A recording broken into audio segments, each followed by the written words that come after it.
Good morning, everybody. Happy Monday. We have an amazing show for everybody today. What do we have, Krystal? Indeed, we do. Many big stories that are breaking this morning on the foreign policy front. We've got developments with regard to Ukraine. Actually, an incredible moment that we have to show you. Rare instance of a reporter, and this guy is pretty consistent, though, actually pushing the State Department's box, asking for evidence of some of the claims that they're making. So we'll show you that. Also, some questionable claims about a raid in Syria and exactly the number of civilian casualties and what happened there. We've got some updates on the mess going on, the CNN in disarray, I guess is how we should frame it. CNN in disarray. Yeah. And some big updates on what's going on with the money that was raised for that trucker convoy protest in Ottawa, Canada. We'll tell you about that. And guess we're excited about John Abramson. We've been working on getting him on the show for a while. He wrote a book called Sickening. We both heard him on the Joe Rogan podcast. The racist Joe Rogan podcast. Which is where we will start this morning. So there's a lot of updates here, and I just want to go through all the pieces of what has transpired since last we spoke. You guys remember there was a whole controversy over two guests that Rogan had on, Dr. Robert Malone, Dr. Peter McCullough. There was, he was accused of spreading misinformation, and there was a lot of concern around his take on vaccines. So that was the initial foray, the initial tax on Rogan. He then comes out and essentially apologizes, says, look, I'm going to do better. I'm going to have people on with a variety of views. I'm going to try to be better prepared. I hear your criticism. I'm going to try to do better. So that sort of starts to die down. It basically is dead after he puts out the video. Yeah, and he has that compile thing where he goes, well, this was misinformation. He destroys their narrative in a single video. Yes. So then they've got to try another tactic because they've sensed like a little bit of blood in the water.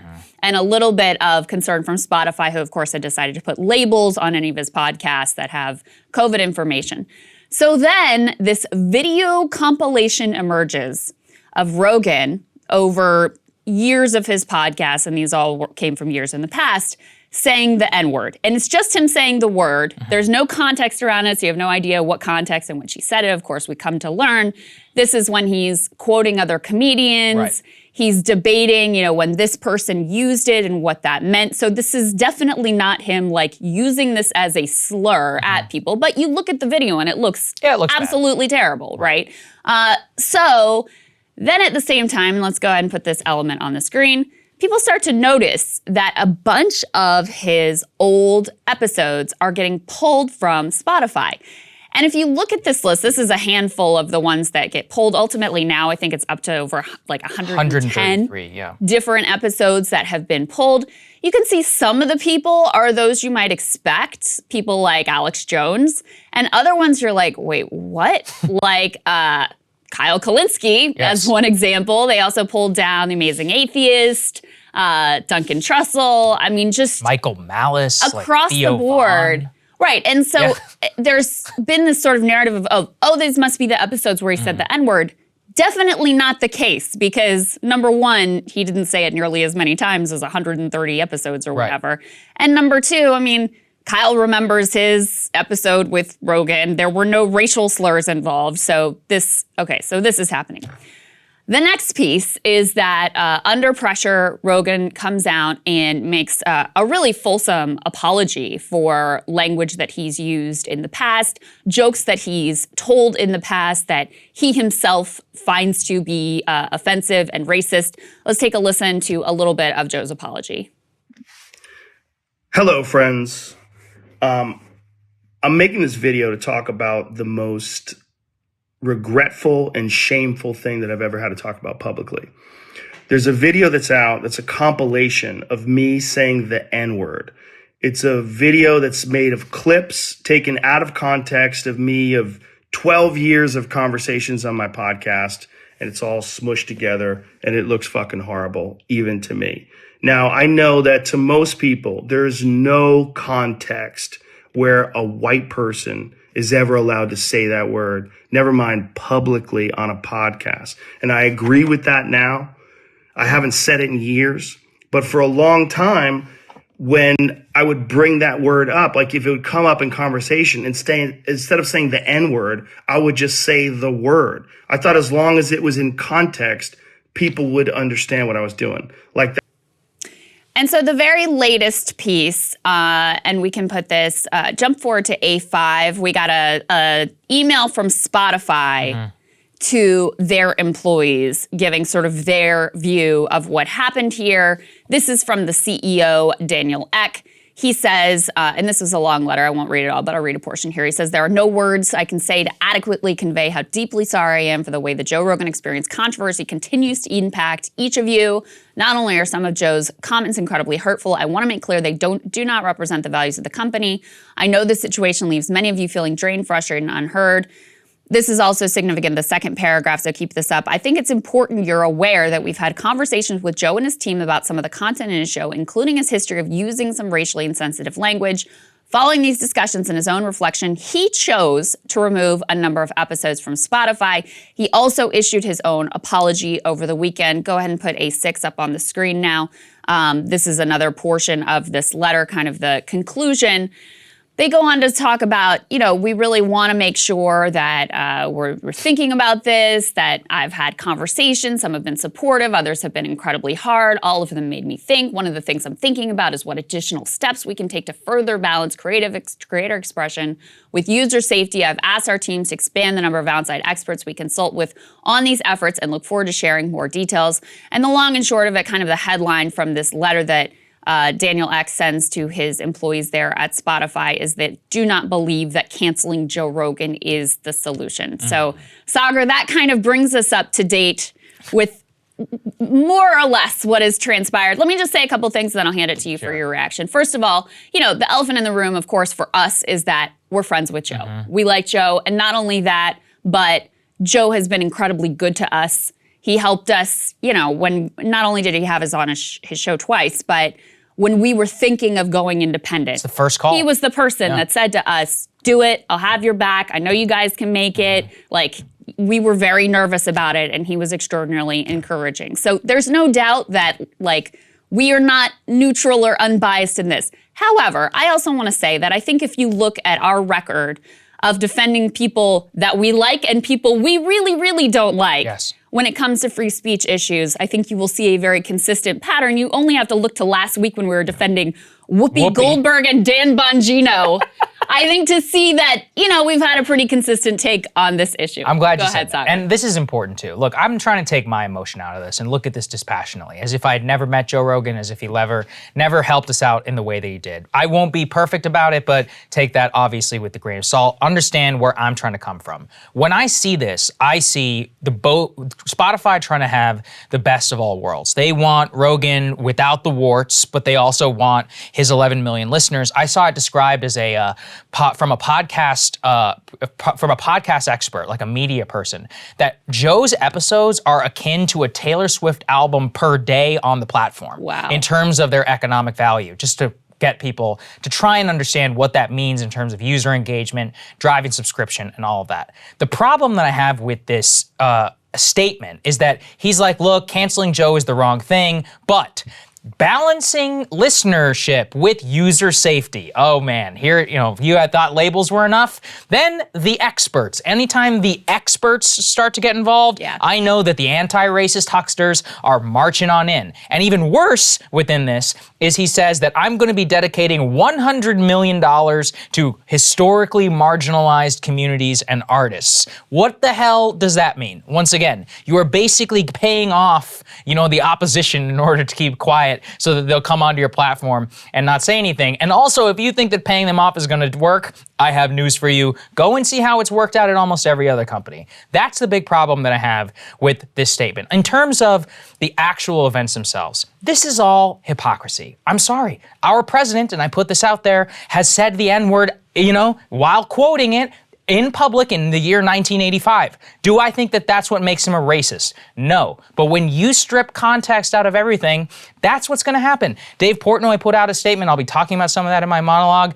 People have been going after him because he was, singing along to lyrics of a Ja Rule song while introducing Ja Rule 5 years ago. And they're like, This is what makes you a racist. No, that's outrageous. We either live in a society with context or don't. Should Joe have said it? Probably not, okay? I'm not gonna sugarcoat it. What do you do? Like, you know. He obviously agrees with that. Yeah, and I think he agrees with that now too. Should he have been saying this? But, you know, also consider the times. 10 years ago was a really long time. Some of these jokes and other things.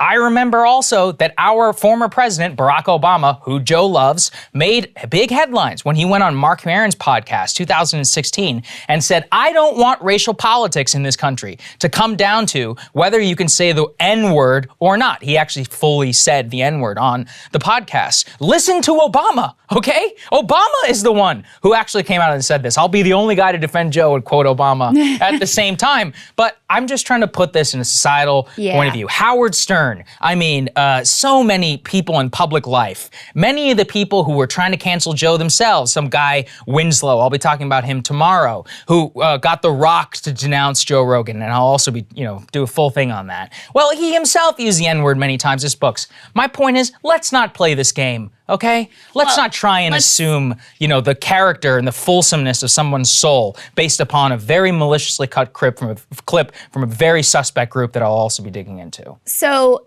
I think it's important to deal with the actual statements that were made, you know, saying the N-word over and over again. Again, I think the context of this really matters. That doesn't excuse it, but clearly Joe was saying he hasn't done this in a long time. He had already realized this was not a good thing for him as a white dude to be saying. He comes out and apologizes, but the problem is it's really not about the N-word or the anti-vax information. It's really not about that. Keep in mind, as you were pointing out, first of all, there's a huge amount of power and money in play here. This is massive. He is the tent pole of Spotify and their podcast outfit. He is the #1 podcast, not just here, but in 90 different markets for Spotify. So they have obviously huge vested interest here, and their competitors have a huge vested interest in hobbling him and in taking him down, because this has been massively significant for Spotify. So there's that piece. Then you have all the people, all the circle of people who, you know, the media types, the sort of like corporate mainstream media types, who are jealous of Joe, who don't like the fact that they don't have control over what he says, who he has on. He hasn't been effectively, you know, subjected to shame and control and coercion in the past. You have the fact that, you know, now that he has this exclusive deal with Spotify, it sort of gave these people an opening. You know, it gave him a cudgel. It gave him a cudgel. That's exactly the right word, because now it's no longer, look, Joe's doing his thing, and, you know, what are you going to do about it? Because he's on his own, he's independent. Yes, at YouTube he was there, but he wasn't exclusive. He didn't have this big deal with them. He wasn't sort of like their product. He's just using their platform. So it was a different relationship. Now you have another place where you can apply pressure through the Spotify CEO, through their employees, who I'm sure are very distressed, and that they were sending a lot of you. We know from historic distress. Yes, from historic events as well, that there is at least some group of the Spotify employees who are very upset about all of this and how this is all going. Then you have the anti-vax direction, you know, saying Malone and McCullough, who, look, I have my issues with those podcasts as well, which I talked about, in which we had Dr. Prasad on to go through the claims and talk about, which is the right way to handle these things. But so that doesn't really land. But Joe comes out and makes a statement, and Spotify puts these labels on the podcast. And that creates a little bit of blood in the water. Now, look, I don't blame Joe for doing that. I thought his comments were very gracious. I thought they were very heartfelt.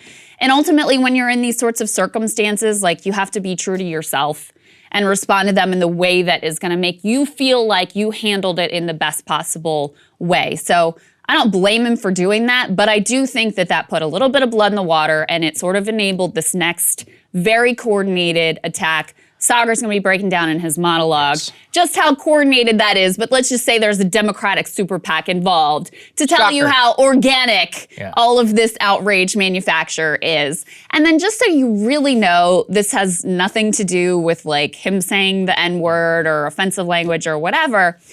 Kyle and I were trying to rack our brains for what he said in his episode that might have gotten it pulled, because there certainly was I don't even think they talked about race in that entire, 3-hour-long discussion. But one thing they did talk about was Jamal Khashoggi and Saudi Arabia. And also, Kyle was very aggressive and very outspoken about the war that they're prosecuting in Yemen and how they're causing famine. He was very outspoken about some of their, sort of barbaric practices, public beheadings, and those sorts of things.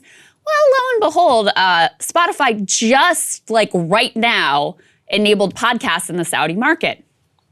Is that the reason why? It's a great cover, though. Could be. Yeah. Could be.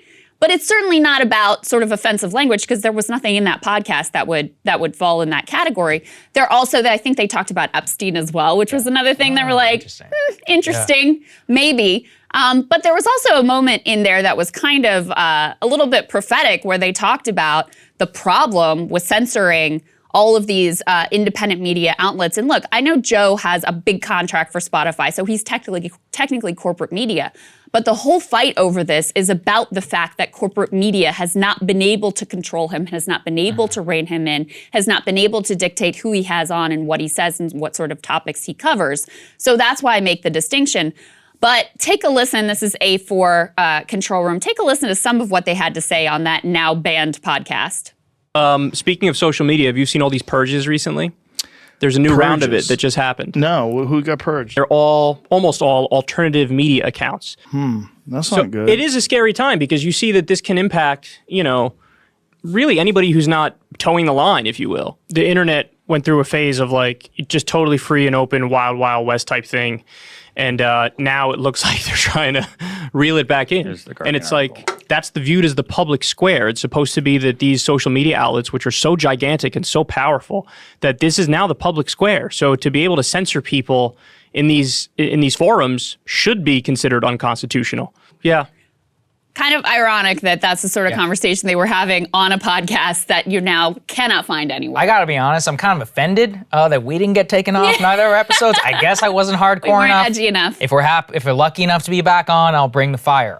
Here's what I really have to say, especially about this. How are we supposed to check what he said when they took it down? This is part of the problem. Kyle's got to rely on his memory. I hear that there's some guy online who's got all of the episodes downloaded. You have to contact him and he'll send you one. By the way, whoever you are, please send them to me. I've been trying to get in touch. But all of this is important whenever it comes to the delineation of language, because I see these dishonest morons online saying, Joe is corporate media. He works for a corporation. Okay, you really want to play this game? Establishment media. It's very clear. Here is the thing. The Joe Rogan experience will probably never, ever be allowed to happen again, because it slipped through the cracks. It was never supposed to be this way. He will be the first person to tell you that. And so because they never had a hand in molding it, in booking it, in shaping it, in promoting it, any of that. He never did any PR, ads, interviews. That makes it so that when it becomes so much bigger than them, it is a direct threat to their authority. And that is what it is all about. That's what that clip was about. That's what the censorship, as you pointed out over the weekend, of the right and the left guests, it's about power and it's about control. And the dishonest actors out there pretending to care about this clip of Joe saying the N-word, they are the most biggest hypocrites on the planet. Apply the same standard then to Joe Biden and to Howard Stern and to so many of the people in American public life. Obama, like I said previously, right? Context doesn't matter. Okay. I mean, This is part of the thing whenever we come down to litigating this without any context, without any good faith, and especially whenever we try to make it all about using race in particular as a cudgel and to make it so that these words lose meaning. And by the way, if you care about race and race relations in this country, you don't want that. You want these to have the real palpability that they originally had to maintain the power of the attack and the label in the first place, because they have erased it from all of our discourse. Millions of people out there, they see through this. They know exactly what's happening. And so, like I said, I would be saying all of this in this defense if I never met Joe Rogan. I've been a fan of his from a long time. When I was a young guy riding the metro, the funniest thing is I told you, the most controversial things that he believes are that the Sphinx is like 10,000 years old. Okay? So, personally, big archaeology should be the people who should be trying to there's a lot to be said about the... Yeah. And I get, this is the other thing that upsets me about this, is if you're a kind of normie person, I like get it. this has penetrated to the point that like my mom's talking to me about it. Yeah. My girlfriend's sisters are like, what's going on with the Joe only Rogan? podcast? My mom just figured out how to listen to my podcast. Okay, seriously, like in the last month. So it has broken through to the entire world. I told you before when we were talking about this, my friend who was in Brazil back home visiting her family was like, what's going on with Rogan? All the Brazilian radio stations are talking Bolsonaro about apparently is defending him. Yeah, So it's that's just like, okay, thanks. Yeah. But you know, to get back to your point about race, and just to use Joe Biden as an example here, think of the harm that Joe Biden has done to black people in this country through his career. Think about the crime bill and mass incarceration and the drug laws and his involvement in creating the crack cocaine mass disparity. I mean, you want to talk about people who have really harmed black people in this country? Please, saying this word in context and as part of quoting people, this pales in comparison. And the only reason I say this is, and this is something I'll talk about a little bit more in my monologue, to point out what a silly distraction all of this is from the real work of making this country and this world a better place. You know, it comes down to, do you trust the people in this country to be grown-up adult Americans to be able to listen to a podcast that may have things that are a little edgy or even sometimes blatantly offensive and not be able to like turn into the KKK? Do you actually trust your fellow human beings here to participate in a democracy? Because that's what this comes down to. And if the answer is no, then we're in a really bad place. I do want to say, even though this feels like this tidal wave of like mass public outrage, I do think that this is like a relatively elite online conversation where the voices are extremely loud. But most people that I think are going about their normal days have a lot deeper concern than what Joe Rogan said on a podcast in 2011. However, that doesn't mean that the fight doesn't matter, because these are the people who, number one, have disproportionate power. And number two, it's really sad because they're also oftentimes the people who, in another era, their activist impulses would have been part of an effort for real collective change, rather than just like policing people's language and like desperately urging tech oligarchs to claim even more power. And so that really undercuts our ability to have a democracy in this country when, number one, you don't trust your fellow human beings to engage in that democracy and not be like so thrown off course by a podcast that we can't coexist. And number two, where our greatest activist impulses are channeled towards helping the powerful become even more powerful. So that's one of the things that is really troubling about this, and why I think we've focused so much time on it, because it is part of this really larger fight of what kind of a country are we going to live in? Is it going to be democracy? Is it going to be a police state? What are we going to spend our time and collective energies doing? Are we going to be policing podcasts from 2011? Or are we actually going to try to do something for the collective good? And I just want people to know that, you know, I don't begrudge anyone who like listens to these words or these old jokes or whatever and feels like this was really offensive and this wasn't okay. But I want you to understand that this was not some organic, like mass outrage. This was orchestrated. It is a hatchet job. And at bottom, it's about power and money and who has control. Yeah, power, money, and control. And, you know, in a way, to your monologue's point, they're gaslighting all of us into trying to make us focus. And luckily, we have this show so that we can talk about Rogan and we can talk about all the stuff that also matters. So let's move on to another story, the Gofundme story, which is also about power, control, tech, and money. Let's go ahead and put this up there on the screen. A really stunning display. GoFundMe, after raising tens of millions of dollars, not the organization itself, but a petition on the platform for the Canadian trucker convoy, says that no further funds would be distributed directly to the organizers of the Freedom Convoy protests. And the firm specifically said, quote, "We now have evidence from law enforcement that the previously peaceful demonstration has become an occupation." So this is a very important point, Krystal. The Freedom Convoy of the truckers who are originally protesting vaccine mandates, but really more it's become a catch-all for all restrictions in Canada on top of vaccine mandates and restrictions, lockdowns, masks, etc., has become a force where they've occupied, not even occupied, I don't even want to use their language. They have taken up, certain parts of the city. In Ottawa, they're honking their horns. They're getting a lot of community support, both out in the United States, but also within Canada as well, and it's turned into a real grassroots movement. Now, as some grassroots movements, it has raised tens of millions of dollars online, but the Ottawa police and the Canadian government have taken an incredibly hard line against these truckers. Now, there has not been use of force yet, although apparently that remains in the cards and it is possible. But they've been denounced by the Prime Minister. They've been denounced by the police. They've been accused of all sorts of things. As usual, the truckers are now racist because one guy had a Confederate flag in the convoy of by the way, we also don't even know yet how big this thing is. Some said 50,000, some said 1,000. Who knows? It's not 50,000. It's not 50,000. It's 1,000. Yeah, it's more like 1,000 if you take a look at the photo. The numbers, in terms of participants at the biggest rallies, it was like 8,000. That's right. In terms of number of trucks, it was in the hundreds to maybe 1,000. So all of this is really important. But the problem is that this has become now, Gofundme is the cudgel through which people who are trying to raise money for a cause they believe in, and GoFundMe is supposed to be the platform, is now acquiescing to the demands of law enforcement. That is a terrible standard. Let's put this up there. Which is Ottawa Police puts out a statement, "We want to thank GoFundMe for listening to our concerns as a city and a police service.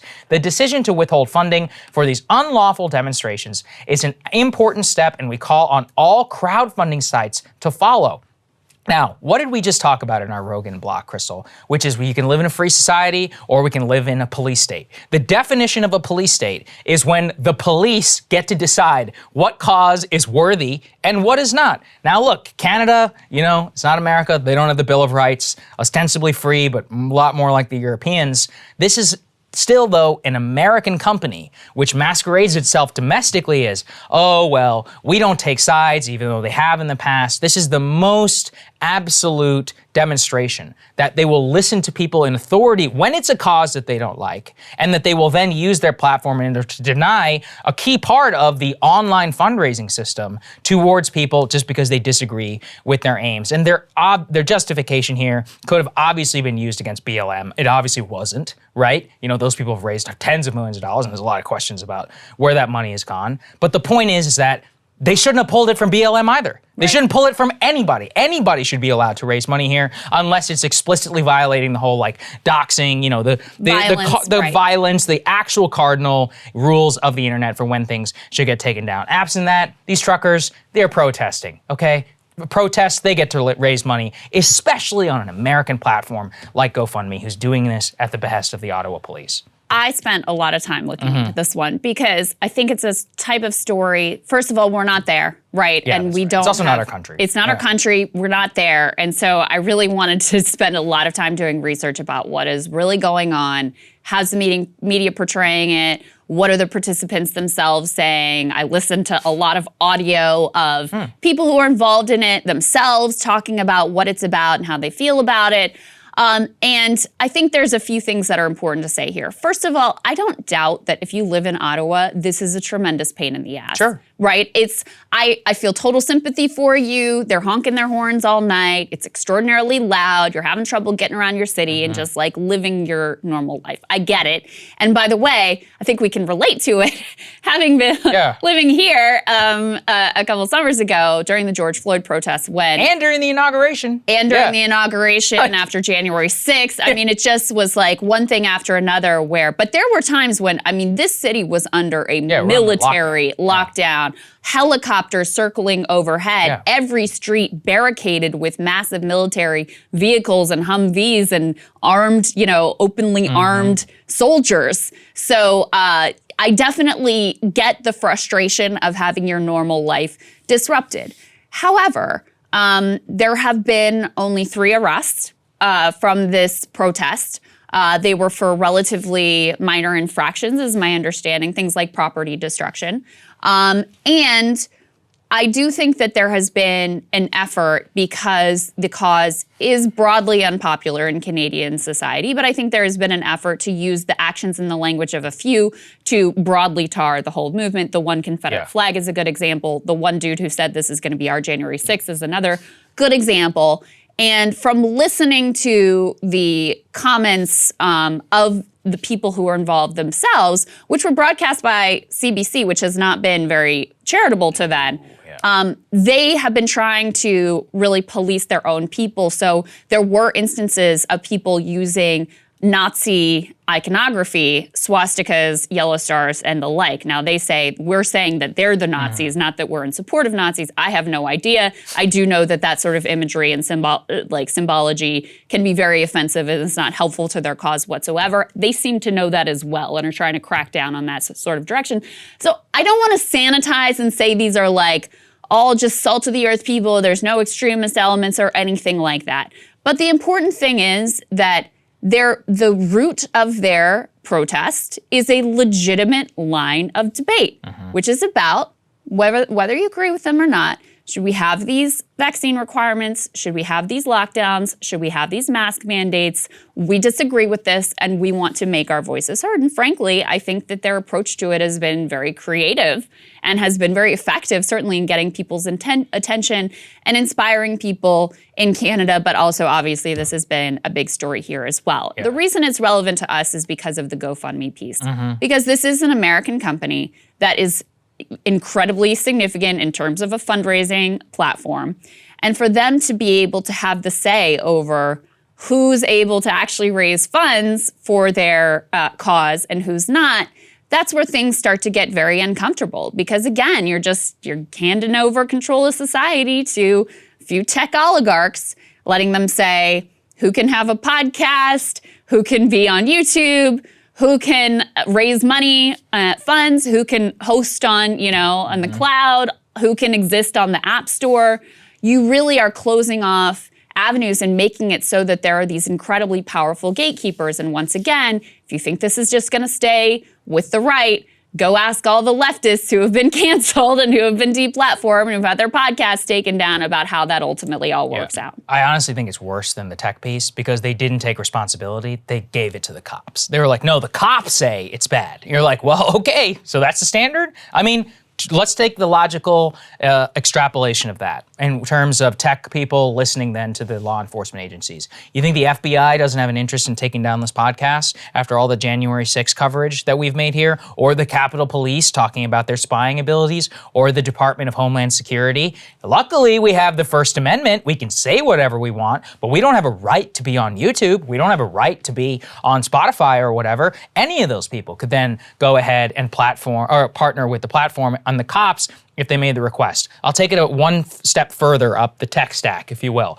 Let's say GoFundMe didn't do this. What if Visa and MasterCard and other credit card processors, there's only like 3 or 4 in the entire country, decided they would no longer process transactions at the behest of law enforcement towards the Ottawa truckers? Well, that's pretty scary. And actually, that's already happened in several instances. Now, that was against white nationalists, but the standard has been set, and especially if they use it and listen to the cops, especially in a time of turmoil and protest and occupation, whatever you want to call it, about what's happening. So the point is that these American tech companies are setting the standard of listening to foreign law enforcement. Okay, GoFundMe Hong Kong. What's going to happen? GoFundMe Saudi Arabia. Let's women go ahead and try and start a GoFundMe in Saudi. Boom. Done. GoFundMe Iran. GoFundMe Russia. GoFundMe Ukraine. GoFundMe Germany even, All of these places have outrageous anti-free speech laws. The standard that they're setting is that the locals get to decide what is cool and what is not. Now, okay, that's fine from a democratic sense, but not from an American tech company sense, and especially if they're going to import that standard here to the U.S. So that's my biggest concern on all of this. I listened as part of my research for this. I listened to Canadian Broadcasting Corporation podcast that was truly insane. They brought in this woman who's an expert in terrorism financing. Oh, good, yeah. And then she was using all of this language that was plucked straight from Russiagate, talking about we don't know where these funds are coming from. This is foreign influence in our country. And she wasn't talking about Russia. She was actually talking about the United States. Yeah, of course. But it was all like meant to be very nefarious and very sketchy. I mean, first of all, it was just completely invented because she had no idea who gave the money, where the money came from. And so that enabled her to concoct this whole sort of like idea of a nefarious cabal that was supporting this, because it was interesting, her language too, because the reason she first decided to investigate it was because it struck her that it was not likely that they organically raised that much money, which speaks probably to her own bubble of the people that she lives around and the views that they hold, and that they wouldn't be the type that would give to a cause like this. But that's the type of misinformation that's being used, and it's to the point that they're actually going to have like a government hearing and inquiry into the source of the funds and all of this. So that's some of the heat that has been created around this money and where did it come from and what is it going to. So originally GoFundMe was like, we're going to give it to charities.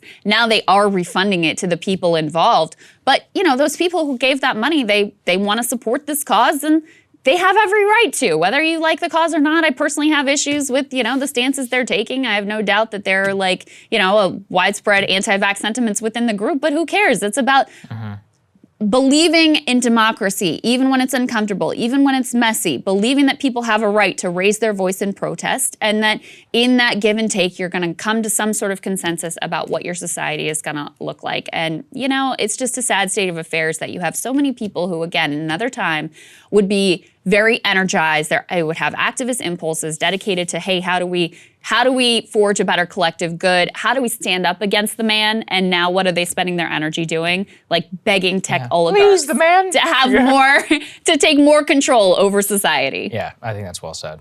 All right, let's go ahead and move on to Ukraine. This is an important story, one of the most stunning displays that I've seen from the American press in a long time. That being said, the journalist who we're about to show you, Matt Lee, I actually was in the State Department press corps for a very short period of time. I got to see him in action. He is somebody deeply skeptical of all administrations, lived through a lot of lies, and it very much shows on his kind of weather-beaten face and in his language. But this exchange over a recent claim from the US government is truly incredible. So we'll set it up a bit, which is that the US government had come out over the weekend, on Friday, and they said, we have evidence that the Russians are planning a video which is going to be some false flag attack with crisis actors, which then is going to be a pretext for the invasion. That's all they said.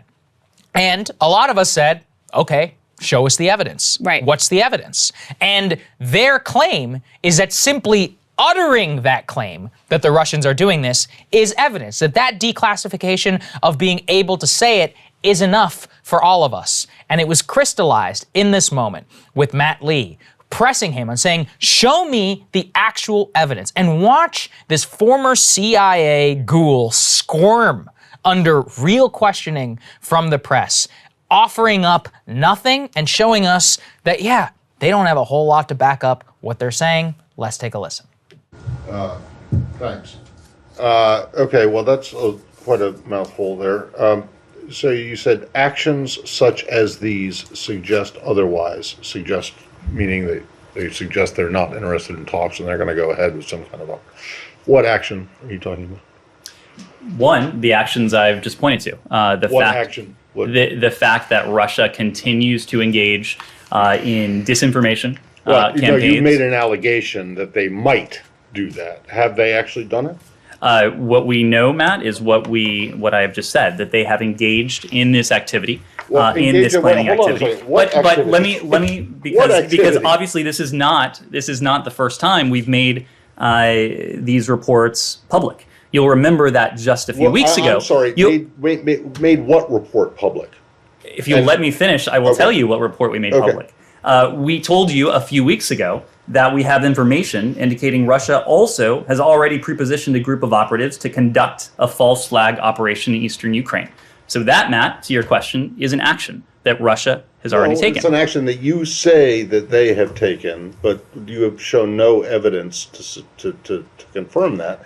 And I'm going to get to the next question here, which is, What is the evidence that they play? I mean, this is like crisis actors, really. This is like Alex Jones territory you're getting into now. What evidence do you have to support the idea that there is some propaganda film in the making? Matt, this is derived from information known to the U.S. government, intelligence information that we have declassified. I think you know. Okay, well, where is it? Where is this information? It is intelligence information that we have declassified. Well, where is it? Where's the declassified information? I just delivered it. No, you made a series of allegations and statements. Would you like us to print out the topper? Because you will see a transcript of this briefing that you can print out for yourself. That's not evidence, Ned. That's you saying it. That's not evidence. I'm sorry.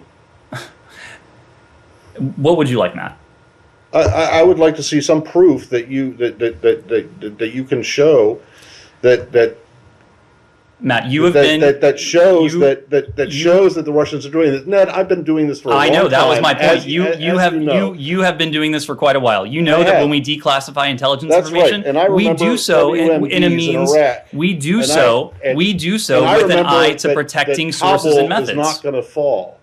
I remember a lot of things. So where is the declassified information other than you coming out here and saying?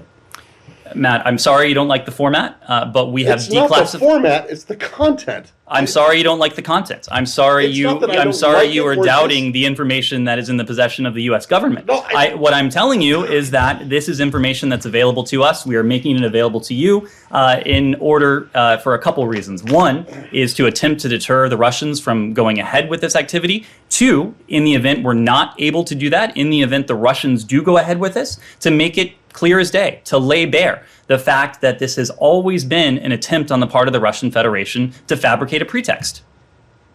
Yeah, but you don't have any evidence to back it up other than what you're saying. It's like you're saying, we think we have information the Russians may do this, but you won't tell us what the information is. And then when you're asked... That is the idea behind deterrence, Matt. That is the idea behind deterrence. It is our hope that the Russians don't go forward with this. You say, I just gave it to you. But that's not what... You seem not to understand. You seem not to understand the idea of deterrence. We are trying to deter the Russians from moving forward with this type of activity. That is why we're making it public today. If the Russians don't go forward with this, that is not... ipso facto, an indication that they never had plans to do so. But then it's unprovable. I mean, my God, what is the evidence that you have that suggests that the Russians are even planning this? Matt, that is the perfect way to handle that. You have to scorn them exactly to their faces and show them that what they are saying is outrageous. We have evidence. I just gave it to you. That's not evidence. That's you speaking. That doesn't mean anything. It's just you saying some stuff, okay? We continue to find that Washington makes these outlandish, crazy claims, which leads them to have the hottest rhetoric in the ongoing dispute between Ukraine and Russia. And if you do want to broaden it out, you can say the Europeans and Russia. Put this up there on the screen. U.S. assessments continue to find Russia could seize Kiev in days, cause some 50,000 civilian casualties in Ukraine. I mean, what year is it? 1939? What's happening here, Krystal? Which is that the rhetoric used from Washington does not match the rhetoric or the actions that are being pursued on the continent. Right now, Macron is practicing shuttle diplomacy between Europe and Russia, trying to hammer out some diplomatic agreement. And the U.S., as Matt Lee says, is putting out some Alex Jones level insanity in terms of its claims about what exactly is going to happen. That's a crazy claim. If you have evidence, publish it. I'd love to see it. This would be like Adlai Stevenson at the Cuban Missile Crisis. I mean, like, we have evidence that the Russians put missiles in Cuba. And everybody's like, okay, where is it? At least we brought pictures that time. Yeah. I mean, this time, they won't even give us that. What's happening here? I think it also says a lot about what they expect from the press corps, that they think they could just assert something that is look. Well, it did work actually, Krystal. Yeah. On CNN, they parroted it. They go completely. right along with it. Yeah, that you could put on something that is quite a pretty wild claim. Look, I don't put anything past the right. I don't trust them either. I mean, but these are this is out there. I mean, as he says, it sounds like some Alex Jones, like crisis actors and all of this. And this is like plot number 3 that they've claimed the Russians are planning here and uncovered. Us and, the Brits are partnering with us to sort of distract from their own problems at home. But so, listen, I think it says everything that they think that the press will just take their assertion, backed by nothing, as complete fact. And the other thing that we've seen with this really consistently is the language around, if you are willing to dissent from their narrative, you are immediately tarred as traitor. Right here. Yeah. Propagandist, Russian propagandists, for doubting Washington. All of that stuff. There was actually, this was kind of funny too. David Frum, don't normally check out his Twitter feed that often, but Ben & Jerry's put out this statement that just said, you cannot simultaneously prevent and prepare for war. We call on President Biden to de-escalate tensions and work for peace rather than prepare for war. Sending thousands more U.S. troops to Europe in response to Russia's threats against Ukraine only fans the flame of war. Incredibly reasonable sentiment, very consistent with their historic, pro-peace orientation. And David Frum quote tweets that and says, congratulations to Tucker Carlson on his appointment as CEO of Ben & Jerry's. Just the language and the rhetoric around this is so ridiculous. You're not allowed to say, hey, here's what's going on from Russia's perspective. Here's why they're looking at it this way. Here's what some of their motivations are, which again, in the New York Times this morning, they're laying out what Macron is trying to do and is trying to assert the European position. Good. Because they have a lot more directly at stake in this in terms of their energy prices than we do. And one of the things that the New York Times says is that they're trying to figure out how to acknowledge that Russia has a little bit of a point when it comes to NATO expansion without backing off of, the promises that have already been made and the statements that have already been made by the West with regards to that NATO expansion. So this is not crazy stuff to talk about, but they've just gotten away with so long having reliable stenographers from the press that will just write down whatever they say is fact, no evidence needed, that they feel like they can do this and they can get away with it, and they largely can. No, you're right. And there was a moment on the exact same day that we want to show you about Syria. So let's go ahead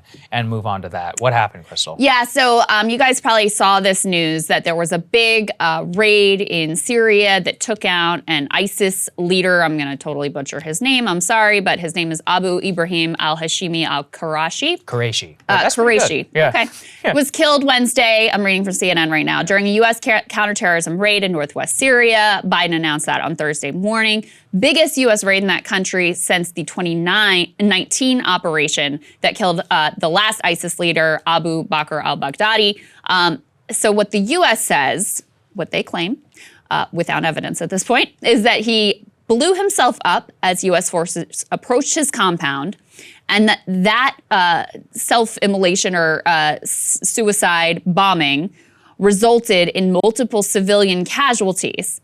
However, there's a lot of facts that don't add up here. The number of civilian casualties that the U.S. is claiming does not match what independent organizations on the ground are saying the number of civilians that were killed during this operation. And so once again, on the very same day that we were having pushback over the whole Ukraine situation, we also had some pushback from reporters about the narrative that the White House was laying out with regards to how this raid exactly went down. Let's go ahead and put this tweet up on the screen. Aboard Air Force One, a reporter asked White House Press Secretary Jen Psaki for evidence to back up the claim that Quraishi detonated a suicide bomb. Psaki responds by asking whether skeptics think the U.S. military is not providing accurate information, and ISIS is providing accurate information. Let's go to the next tweet. The reporter did not back down. That reporter said, the U.S. has not always been straightforward about what happens with civilians, and that is a fact. Great points there. Let's go ahead and put the next piece up on the screen. So this shows the discrepancy. The Syrian civil defense group, the White Helmets, says that 13 people were killed in the raid. Meanwhile, the Pentagon spokesman, John Kirby, says that 4 civilians and 5 combatants, that would be a total of 9 people, died during the operation. So there's a discrepancy already from the jump about how many civilians were actually killed, not to mention no actual evidence provided that the civilians who were killed were actually killed by Qureshi and his suicide bomb. So it's another instance where typically for years and years, everyone in the press would just parrot whatever the official line was, no evidence needed, yay, go USA, and they would move on. This is a very rare instance of a reporter who's saying, listen, I hear your narrative, but I would like to see some evidence here. And of course, we know from, and what this reporter alluded to, we know from lots of reporting from The Intercept over many years, recently from the New York Times, that the number of civilian casualties is dramatically higher than they've ever acknowledged, that there are few precautions put in place to avoid civilian casualties, that they're covered up after they happen. And of course, we saw that horrific case in point of what happened with that drone strike in Afghanistan. I mean, look, if you have evidence, you have to release it. And, you know, the reporter is correct. I have no sympathy for Abu whatever al-Qureshi. I also don't put it past them to blow up a bunch of kids. But the white helmets, and this is the other problem, white helmets, a State Department funded thing. You know, a lot of people have called them, you know, propagandists themselves in the past, so it's hard to believe. But, you know, in general, they try to save civilians, and they put out a lot of videos during the Syrian civil war. Even they are saying that there's a lot more casualties. Okay, I mean, maybe ISIS killed him. You have to tell us. And I don't believe them. Should you? How many stories we've done here on the show? Blowing up that dam in Syria, lying about it. Obviously, the ISIS drone strike, lying about it, botching it, covering it up, not punishing anyone. Look, maybe they killed some civilians. Admit it. I mean, you know, it's the fog of war. It may even be understandable, but you have to admit to it. Why don't you say anything?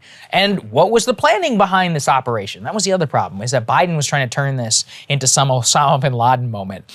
Trump did the same thing with Baghdadi. It's like, look, neither of these guys even compares to Osama. Like, it's not even close in terms of the direct relationship, you know, the way Americans feel about it, all of that. And they try to use it as some like chest-beating moment to gin up their own popular support, which I personally found very gross. Well, I do think the timing of it is noteworthy here because obviously Biden under a lot of pressure here.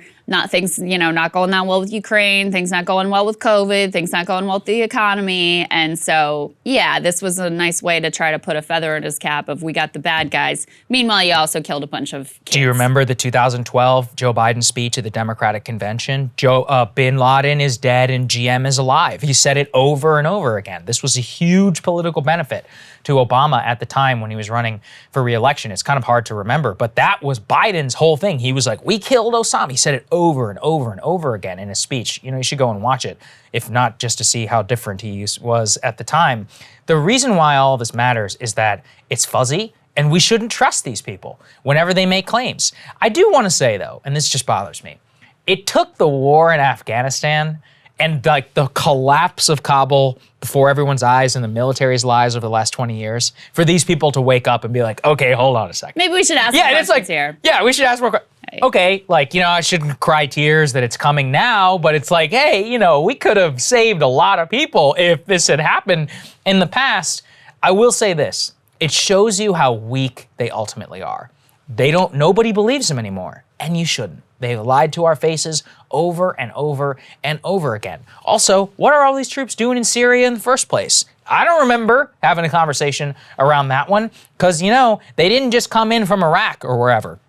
There's a base of like a couple hundred guys who are just sitting in Syria. It's 2022. We killed Baghdadi in 2019. The caliphate collapsed in what, 2018? Are we just now going to sit in Syria forever? By the way, the Syrian government doesn't want us there. I'm not saying I like Assad or whatever. It's his country. He won the civil war. Okay, fine. So listen to them.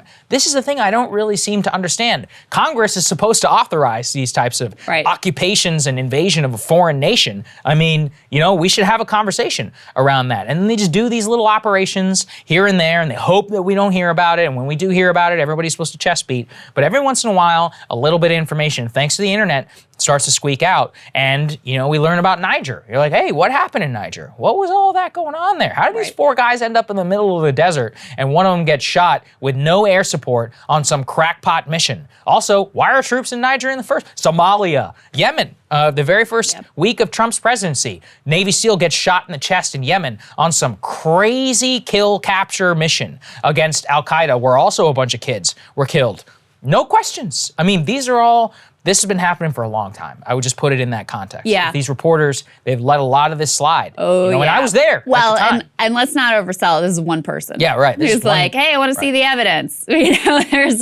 But it says a lot about how much they've been exposed. That you even have a single reporter who's willing to say, your narrative about the suicide bomb, maybe it's true, but I don't put it past them. we don't put it past them, but that there's even just a question of like, well, let's see the evidence, because you people will tell us whatever is most convenient for your storyline. The Niger example is a great one, because there's been even more information to come out about, they tried to blame the dead, basically. I know, yeah. They went was a off rogue on their mission, own. and then come to find out, no, it wasn't. Yeah. No, it wasn't. This was authorized from the top. You all just don't want to have your hands dirty on something that went so horrifically wrong. So tiny little bit of skepticism here is nice to see. Yeah, that's right. All right. All right, got some lighter Fun news block. here from CNN. CNN in disarray.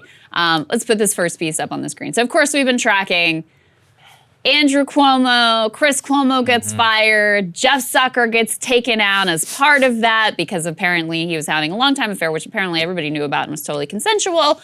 But the woman he was having an affair with was a former Andrew Cuomo aide, and it sure looks like Chris Cuomo's kind of getting his revenge here by basically threatening to expose the whole thing, and that there was a lot more going on with regards to Zucker and his brother Andrew than ultimately meets the eye, because of course, Zucker's line is, oh, Chris was totally doing this on his own. I had nothing to do with it, and so we have to fire him. We, killed the bad apple.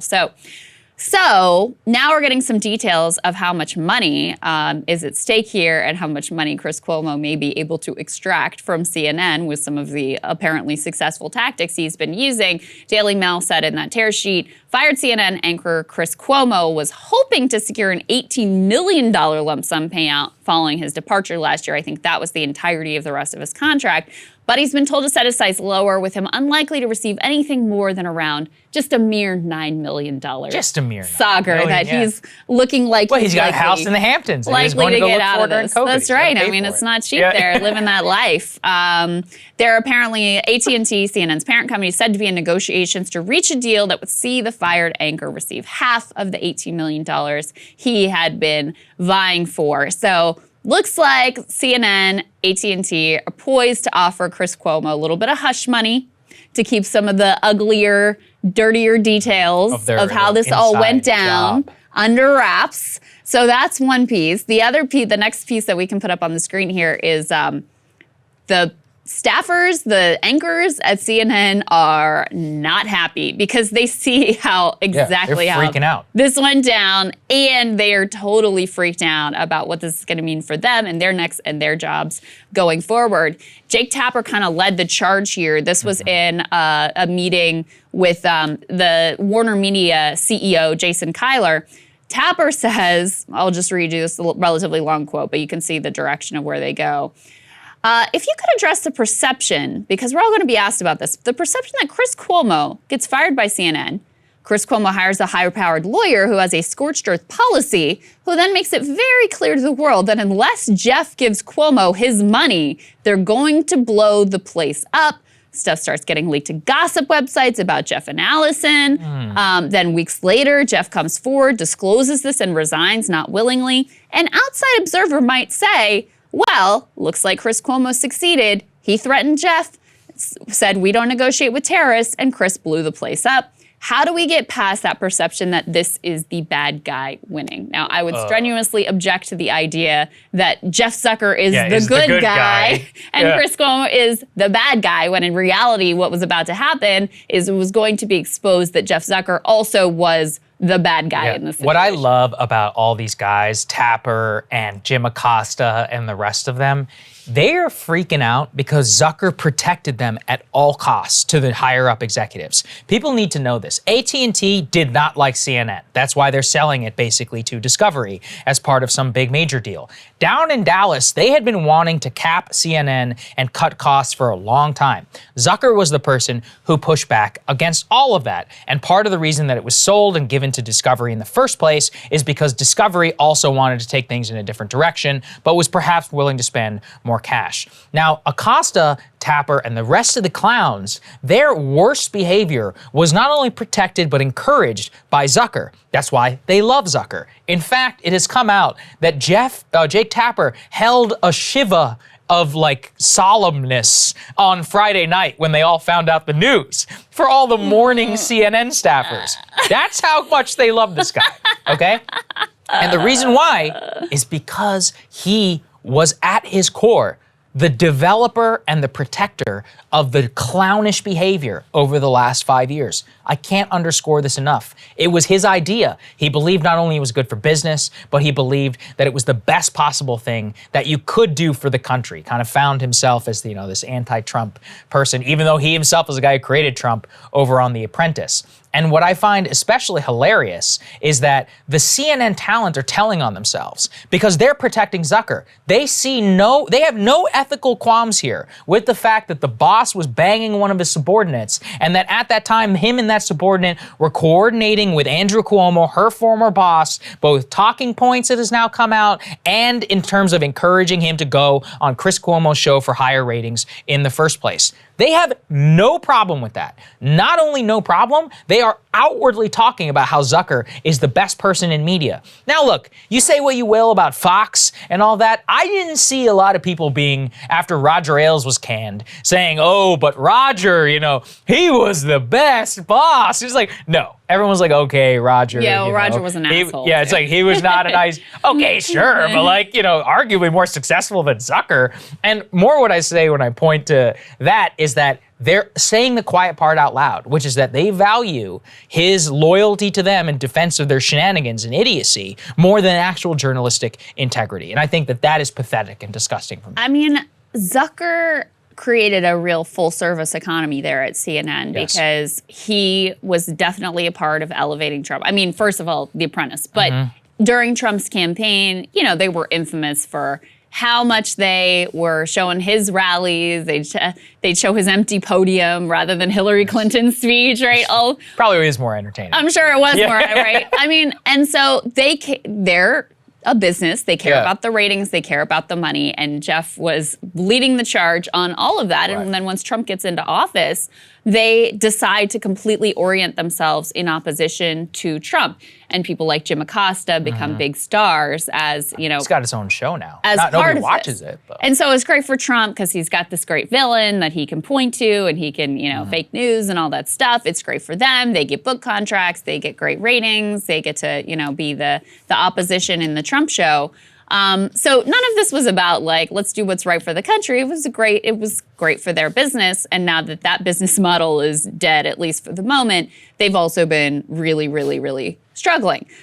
So that's sort of the back context here. But it is incredible that there doesn't seem to be any concern from the talent whatsoever about the fact that it also came out, there's at least reported, allegations that he was helping Andrew Cuomo on his coronavirus on his briefings and, serving as much of an advisor to Andrew Cuomo as apparently Chris Cuomo was. So then when he turns around, that also gives you insight into why Chris Cuomo was able to hang around for so long, because this was a very uncomfortable situation for Zucker that, if it all comes out that not only is Cuomo advising his brother, but you're advising his brother and your whoever, what do we want to call her? Your lady is also advising Cuomo.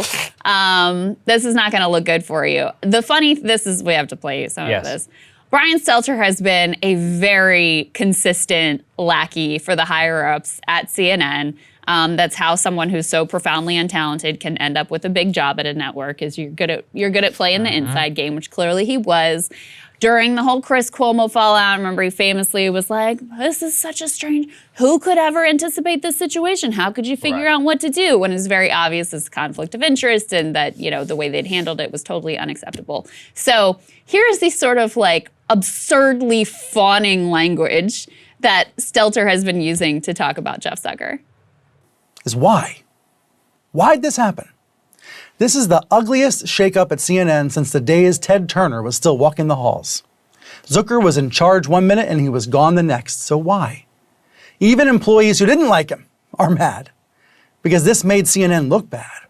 So they want to know why. They want to know what happened. But most staffers did like him. Many loved him. Many felt Zucker was the best boss they'd ever worked for. They would walk into war zones for him, and sometimes they did. And in return, Zucker protected them, defended them, cheered for them. He was like a heat shield. That's the best way I can explain it. He shielded his staff from all sorts of heat. Look, they're using hagiographic language, but he's just telling you what I just told you. He was the heat shield, all right. And look, some of that heat probably should have come. I am truly relishing, Krystal, to see what happens behind the scenes. This website, Radar Online, which actually had the Cuomo story originally, has a new piece, which I find personally hilarious. Let's put this up there on the screen. It turns out that Chris Wallace is having a, quote, meltdown over the Zucker-Allison Gala scandal and is said to be at war in the D.C. bureau with Jake Tapper. Wallace is apparently getting paid $8 to $10 million a year. Hilarious. Just think about that, $8 to $10 million to anchor CNN Plus, which nobody is gonna watch. This thing is gonna be the $100 million boondoggle. I'm also looking forward to that story. But what they point to is that Wallace thought he was gonna be coming over to work for Zucker, and now Zucker himself is out. He apparently is at war with Jake Tapper over journalistic disagreements and all of that, which I find very funny. I think this place is gonna implode, and I'll tell you why, which is that Discovery's CEO, by all accounts, does not love any of this nonsense. We played that clip here on the show several months ago of a huge investor in Discovery, who an original founder of CNN, who was like, I think CNN needs to go back to its news roots. This is terrible. Jason Kyler hated Jeff Zucker, by all accounts, because he was a tech guy and he thought Zucker and all these DC, New York people were clowns. Correct, Jason? You know, clean house while you have the chance. Well, that's the other part, is this looks a little bit like, you know, his revenge. Yeah, well, listen, take it, okay? Like, I think it's fine. What I see very much is an opportunity where you can actually clean house over at that network. I mean, I'm not saying you could ever turn around CNN Plus after some of the hiring decisions that have made, but I don't know, maybe you can do something different. But there are a lot of people in the executive chair who have hated this show or have hated this network for a long time and the direction it went under Jeff Zucker. And they're in charge now. And if you're Jim Acosta, you know, it's not gonna be a good time for you, buddy, because his ratings are, we would be living under a bridge if that few people watched our show and we were independent, just to put it in context. Don Lemon is the same thing. These people are really gonna suffer. These people are getting paid That's crazy, to anchor these streaming shows. Right. I mean, I can just tell you that economics does not it doesn't work work that way. For Chris Wallace. There is like not one person in the country who is going to subscribe to CNN Plus to see Chris Wallace. I agree. And that's what these salaries ultimately should be used to justify. I mean, Rogan is the perfect example of, yeah, he got a big deal, but actually you make the case he's underpaid. He was dramatically because underpaid. of the number of people that he actually brings in and is converted to premium subscribers. I mean, this is a huge moneymaker for Spotify. Why? Because he actually has an audience that cares about what he has to say and is gonna show up for him. These people they're hiring, no one cares what these people have to say. And so it's ridiculous. I will say the one thing that I don't think there's any saving CNN Plus. That's a done deal. But the one thing that will rescue CNN is Trump. And it reminds me, it reminds me very much of at MSNBC, you know, during the Obama years, when I was at the end of when I was there, ratings are way down. They did the same thing. We've gone too far left. It's too progressive. Imagine saying that now. It's hilarious. But anyway, that was the thinking. It's like, we got to get back to the same thing. We got to get back to our roots as NBC News. We're going to plug Brian Williams in. He's going to do breaking news. We're going to use like these people like Kate Snow and all these NBC News journos are going to be given shows. We're going to get the opinion out of here. And then Trump shows up. And of course, saves the whole thing. The shows that are doing the best are the ones that are willing to be the most insane and deranged when it comes to Trump and especially the Russia conspiracies. And so, you know, MSNBC looking at the bottom line makes a total and complete shift. It's going to be the same thing with CNN. They're going to try to pivot back to like, we're the straight news journos. The minute Trump comes back on the scene, it's going to shift around right again because that's the only thing that has worked for them over these past number of years. Otherwise, they were dead in the water. Yeah. So I might as well gouge my eyes out live on Pretty much. All right, Saagar, what are you looking at? Well, there is always more to the story than it seems. I've watched with great dismay as the tide has turned against Joe Rogan in one of the most transparent witch hunts that I've ever seen in my lifetime. First, he was the purveyor of vaccine misinformation. Then, he destroyed them with his response. Oh, okay, now he's a racist. When this one dies down, he'll be a transphobe, a misogynist. They are pulling out all the stops. I, along with many others, are resolved to fight back against them. But therein lies the question, who is them? It's a great question, one I have spent hours trying to get to the bottom of. So come along with this journey with me. I have previously laid out the various music interests at play behind Neil Young and the original boycott campaign from Blackstone and the hedge funds to Amazon Music. But the recent effort against Rogan has inspired deeper investigation, and I have found that this is even bigger than I originally thought. Something I took notice of Thursday is that this entire manufactured controversy began right before Spotify earnings season. The reason that matters is that the controversy caused a big headache for the CEO, Daniel Ek, and it coincided with a not-so-great earnings report for Spotify, the company, meaning that whomever is striking against Rogan had maximum leverage as the stock plunged by 20%. It's in the downtimes that these companies are the most vulnerable. Now, I'm not claiming Rogan is the only reason that stock went down, but let's say organically it would have gone down to like 18, and now it's down 20. That 2% is literally hundreds of millions of dollars in value. Every tiny tenth of a percentage point matters at this level that we're talking about. And if you think that sounds far-fetched, it's not. Literally right now, Business Insider just dropped its second ridiculous hit piece on Barstool founder Dave Portnoy, right before his company Penn Gaming had its earnings calls. The best part? They did it twice in a row, a transparent effort to destroy his net worth. They do this all the time. It's a piece of the playbook. But again, that they question. Well, it could be a lot of people. Per my friend Unusual Whales, here are the companies that are short Spotify big time. RBBN Fund, Calamos Investment Trust, run by a billionaire, Luthold Funds Inc., Guidestone Funds, Morningstar Alternative Funds, Northern Lights Fund Trust 3. It's difficult to dig into who exactly owns these and controls them, but I'm putting them out there in the world for all of you to see, perhaps for others to take on the mantle.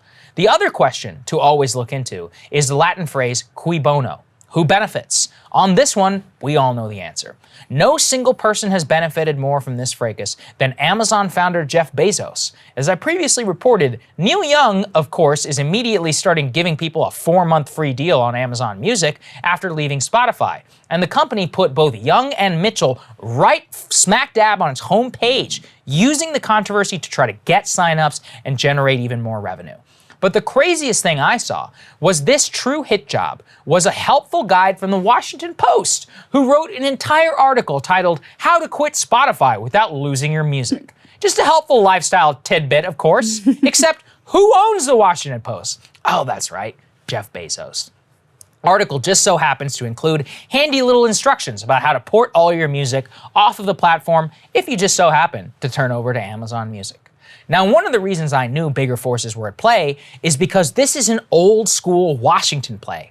Almost nothing you see is organic or authentic, and that even includes the Joe Rogan racial controversy. So while the clip of him saying the N-word over and over again is one that's existed for years, there's a group on Twitter that was most responsible for disseminating it to black artists and urging cancellation. It's called Patriot Takes. Now here's a statement from Patriot Takes taking credit for this. They say they're going to keep going. It's out in the open. So who the hell are these people? Let's investigate per their website. Patriot Takes is a group dedicated to exposing right-wing misinformation. Oh, okay, nothing shady about that.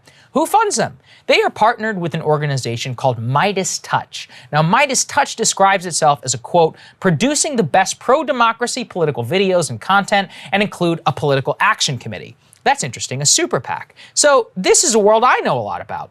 Who exactly is donated to this political action committee? Well, per my research, one of the biggest donors to Midas Touch PAC is none other than Bette Midler, the washed-up actress who most recently said West Virginia is full of, quote, poor, illiterate, and strung-out people, in reference to Joe Manchin. They're not sending their best, in other words, is what she said. But who else? Of course, also on the list, Reid Hoffman.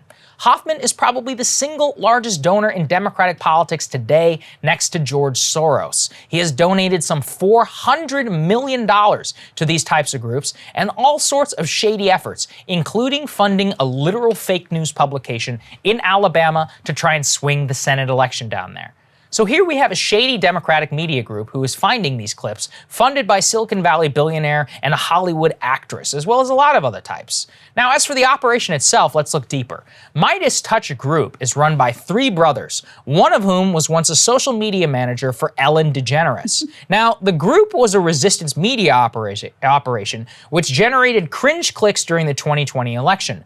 But by 2021, even Rolling Stone magazine unveiled the effort as one that took millions of dollars from big donors and anti-Trump liberals and appears to have dramatically oversold its influence. It's basically a Blue Lincoln project. So do you guys get the big picture now? Wall Street, Jeff Bezos, big Democratic donors, resistance media operation. This is a political hatchet job I know quite well. I recognized it the moment I saw MoveOn.org and Ultraviolet get involved last week. And I'll continue to stand up for Rogan in the only way that I think I uniquely can. Following the money, uncovering the corridors of power. We're never going to give up here on this show. That's the thing, Krystal. I mean, you look at this group, Midas Touch Super PAC, Bette Midler money, Reid Hoffman money, all this stuff going on. Spotify stock is getting short by all these massive hedge funds. Then you've got the Amazon Washington Post going out with a helpful little guide, just in case you want to, just so you know, it's out there. If you want to try, you should do this. And here's a little handy dandy tool book on how Amazon Music. Look, I don't know who it is. I think at this point, it started off inorganic, got latched onto by grifters. The Patriot Takes, Midas Touch people got involved, and then they spiral it up, and now it's actually kind of organic at this point. It's become a snowball. But from the beginning, I think because you and I work in politics, we both knew exactly what was happening. It's very clearly a hatchet job. I mean, why else is this all being surfaced right now when there's an opening, when you've got the cudgel of Rogan now with Spotify, so you've got an opening there, a little bit of blood in the water with the initial hits on, anti-vax misinformation, and Rogan gives, a statement and Spotify puts the language on, and then they roll out the next play. And if they didn't get him on this one, then they're going to go to whatever trans is next. Just watch. Trans is next. It'll be sexist, whatever they think is going to work. Those clips will start getting clipped out and resurfaced next. And so, look, you've got layers here. First of all, just know as you're watching all of this unfold, there is a massive, incomprehensibly large amount of money at play. Exactly. And you're talking about people who are basically like masters of the universe, and there is a big game being played here that we don't have a lot of insight into. So there's that. Then you have all the reasons why this, I hate the word cancel culture, but why this direction of politics is so ascendant right now, which is that you've got a bunch of smaller level people who have it in their personal self-interest to generate clout, to generate clicks, to generate big dollar donations, or just to generate their own feelings of personal worth and virtue by jumping on board with this thing and being the next person that releases that clip or puts out that pithy tweet. And so then once you get down to that level of folks, you've got a self-sustaining and that's where we're at, right? Sort of crisis. And that is exactly where we are right now. But never forget that, look, this is not about what language Joe Rogan used. This is about people feeling like we can't control this guy. He doesn't serve the interests. He doesn't play by the rules we want him to play by. And we've got a chance to clip his wings, and we're going to take that opportunity. I think you're right. Let's go ahead and get to your monologue, Krystal, because I know you've got a great point about anti-politics here. Well, guys, there are, in one sense, about a billion things going on in the world, more important than the current efforts to shame, smear, and censor one single podcaster. You've got hunger, poverty, war, despair, climate collapse. Just take your pick. We're in the midst of a new Cold War-style conflict between two nuclear powers centered around Ukraine. The Fed is making economic life or death decisions right now as we speak. Inequality has soared during the pandemic to world historic levels, leading to a dystopian split screen like Jeff Bezos commanding the deconstruction of a historic bridge in order to accommodate his massive yacht. While on the other hand, you've got his former workers like Daquan Smith forced into homelessness for the crime of advocating for a union. In a certain sense, any of these topics would be a better use of our time than Joe Rogan versus the libs. Yet ironically, the very fact that the nation has become so consumed with whatever bad words Rogan has said over his multi-decade career, instead of a serious inquiry into any of the problems I just mentioned, that is in and of itself actually a gigantic issue. I don't want to be dramatic here, but the personal moral purity way of doing politics is truly a cancer, and it's eating away at our pseudo-democracy. In other words, part of why we can never address any of those real problems is because the public is continually distracted and titillated by these fake, personalized problems. But it's actually so much worse than that, because they are not just a distraction. Their centrality in our public discourse makes any sort of collective action virtually impossible. It reminds me of this infamous 1944 CIA manual on how to destroy the productivity of an organization. It's called the Simple Sabotage Field Manual, and it contains the following advice. Take a look at this. Bring up irrelevant issues as frequently as possible, haggle over precise wordings of communications minutes and resolutions, refer back to matters decided upon at the last meeting, and attempt to reopen the question of the advisability of that decision. Now, these precepts seem to have been applied to our entire society. In fact, debating the personal character of Joe Rogan and similar obsessions, they are a potent form of anti-politics. It feels like you're engaging in politics, like you're adding your voice to a cacophonous and vibrant democracy, but you're not. You're stuck wandering endlessly around a fake Potemkin village of democracy, while elites with an interest in maintaining the status quo are left free to make the real political decisions. You are relitigating the context within which Joe Rogan said the N-word in 2013, while the Fed decides whether or not to fork over a few more trillions to Wall Street, and private equity giants decide whether young people will ever be able to buy a home or start a family, and the oil and gas industry buys out politicians to continue forcing the planet off a climate cliff. Now, Neil Young, he was the first artist to pull his music from Spotify, and actually his arc over the course of his life is really illuminating. His original forays into activism, they were about bolstering a mass struggle against war, protesting the killings of young students at Kent State who were gunned down for their activism against the state. Under George W. Bush, he was part of a free speech tour decrying the reactionary censorship of anti-war voices. But in our modern climate of democracy sabotage, he's flipped. Now, his ire is directed at Spotify for allowing too much free speech. He's the same guy, same activist impulses, yet now his activism is dedicated to bolstering power rather than fighting it. And his remedy is too perfect as well. He's pushing his fans and their dollars to one of the most powerful and nefarious companies on the planet, Amazon. Rogan's thought crimes are given higher moral priority than Amazon's mass exploitation, monopoly rigging, and modern-day indentured servitude. But Neil Young is emblematic of an influential activist population that has been tricked into thinking that they are fighting for democracy when they are actually fighting for tech oligarchs and media barons to have more power. In an ingenious sleight of hand, good and well-intentioned people who in a previous era would have fought, like Neil Young, for real democratic change and action, have instead been persuaded that handing over as much control of the public square as possible to our modern-day aristocracy is somehow sticking it to the man. They believe that the most powerful people on the planet are the ones to be trusted, and that their own powerless relatives and neighbors are the ones to be held in contempt and held to account. Because that's what the instinct toward censorship, that's what it's about at its core. It's not really about Joe Rogan. It's about adult Americans not trusting their fellow adult Americans to be able to listen to a podcast or read a Facebook post without becoming murderous, raving lunatics. And that makes these constant moral purity debates active democracy sabotage instead of just a simple bread and circuses distraction. How are you ever going to engage in collective struggle for change of the sort that led to victory for the abolitionists and the suffragists and the civil rights movement when the collective has been deemed too evil and too deplorable for a decent person to engage with at all?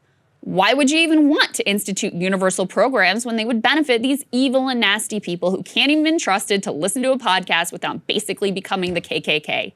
How will you challenge corporate-friendly media at scale when every channel that challenges conventional orthodoxy is tarred as a racist grift? After all, if you trust your fellow Americans to behave like grown-ups in a democracy with its necessary messy swirl of information, then whatever Rogan says, whatever guests he has on, they're really no big deal. Matt Taibbi's essential book, Hate Inc., tracks how such a large number of Americans were persuaded to trust tech oligarchs drunk on power more than their neighbors and relatives who happen to have different political views. The constant stream of propaganda from Fox News and CNN and MSNBC, it is all aimed at terrifying the people about their fellow citizens. Your struggles aren't because of a system rigged by plutocrats to deliver riches for themselves and desperation for you. No. The real threat to your well-being is your cute, curious aunt or the college kids posting their pronouns to TikTok. That's how you end up with the GOP literally poised to run on no platform and probably win historic gains. They don't have to promise that they'll deliver on anything in particular, just that they will serve as a check on the half of the country that their voters believe to be the problem. Democrats have their list of dangerous people and ideas they want to see banned that they believe the American people can't be trusted with, and Republicans have their own list of dangerous people and ideas they believe the American people can't be trusted with. That's what the CRT panic, anti-protest laws, and book banning movements are really all about. Democrats think you can't listen to a 3-hour discussion with Robert Malone without deciding vaccines or implanting microchips. Republicans think you can't raid Ibram X. Kendi without wanting to lock white people into prison camps. I reject this corrosive, anti-populist view that seeks to place power in a few concentrated hands, where the only pseudo-political struggles are whether or not our elected reps will signal that they're on our side in that culture war. In fact, a belief in actual democracy, obnoxious and frustrating as it can sometimes be, is actually at the very core of why I do this show at all, and why I'm so proud of its large and ideologically diverse audience, and why I call myself a populist. I know it can sound really hokey, but I really wanted to demonstrate that it's okay in a democracy to deal with people who might have different views than you. In fact, it is essential. Even that you might agree with them in some areas, that you might even find them to be loyal friends, trusted colleagues, that they can serve as partners in a democratic project, even though, yes, sometimes they might drive you nuts. Look, there are only two paths from where we are now.